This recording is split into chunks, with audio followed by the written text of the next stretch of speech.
Xo'p, keyingi savol bizda 10 sent, 5 sent va 1 sent yutib olish mumkin bo'lgan o'yinni 2 sentlik jeton bilan boshlash mumkin. O'yin boshlanganda faqat 10, 5 va 1 sentlik tangalardan ixtiyoriy biri yutuqqa chiqadi. Omadli tugma bosilgach, o'yin yutuqsiz sikl demak hosil bo'lguncha davom etadi va har bir sikldagi yutuqlar jamlanib o'yinchiga beriladi. Isak o'yinni boshladi va uning o'yini 4 sikldan iborat bo'ldi, ammo u qaysi yutuqli tangalar chiqqanini eslab qola olmagandi. Isak necha sent foyda ko'rgan bo'lishi mumkin emas deyilyapti. Xo'p, masalan, birinchi demak oladigan bo'lsak, xo'p, 4 sikldan iborat bo'ldi. O'yin qachon tugardi? Demak, 4 sikldan bitta sikl misol yutuqsiz bo'ladigan bo'lsa, o'shanda o'yin tugardi. Demak, 3 ta siklda u yutuqqa erishgan ekan. Ya'ni 3 marta unga 10 yoki 5 yoki 1 sentlardan qaysi birida chiqqan. Masalan, 14 chiqarsa bo'ladimi? Ulardan foydalanib. 14 chiqarish uchun 10 ni, xo'p, 5 ni va 1 ni qo'shamiz. Bizda 16 sent bo'ladi. Endi u 2 sent demak, ya'ni 2 sentda yutqizgan boshidayoq, chunki 2 sentda tikkan hisoblanyapti. 2 sentlik jeton demak bilan boshlagandi o'yinda. Shuning uchun 14 sent foyda ko'ryapti buni.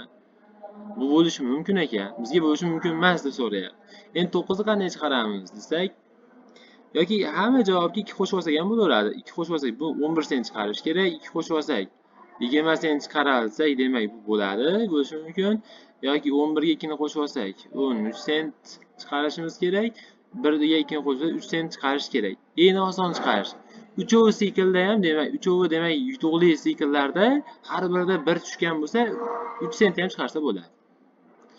Xo'p, endi undan keyin bizda 20 sentni qanday chiqaramiz?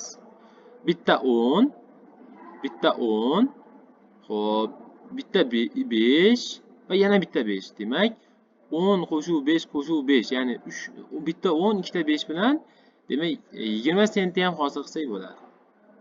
Keyin o'sha 2 sent demak jetonga tikilgani bilan jami 18 foyda ko'rgan bo'ladi.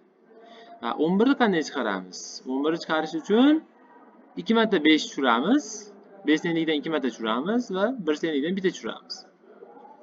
Shunda 11 sent yutgan bo'ladi. O'zi 2 sent demak o'sha o'yin jetoni, ya'ni boshlash uchun 2 sent sarflagan bo'lsa, jami 9 sent foyda ko'rgan bo'ladi. Buni ham chiqarish mumkin ekan. Endi qanday qilib 10 ni chiqaramiz desa, misol 10 ga 3 ta 1 qo'shish kerak. Bizda unda 4 ta sikl bo'ladi. Mag'lubiyati bilan u 5-sikl bo'lib ketib qoladi. Shuning uchun mos kelmaydi. Hech qaysi bir 3 talik 10, 5 va 1lardan 3 tasidan olib 10 ni chiqara olmaymiz.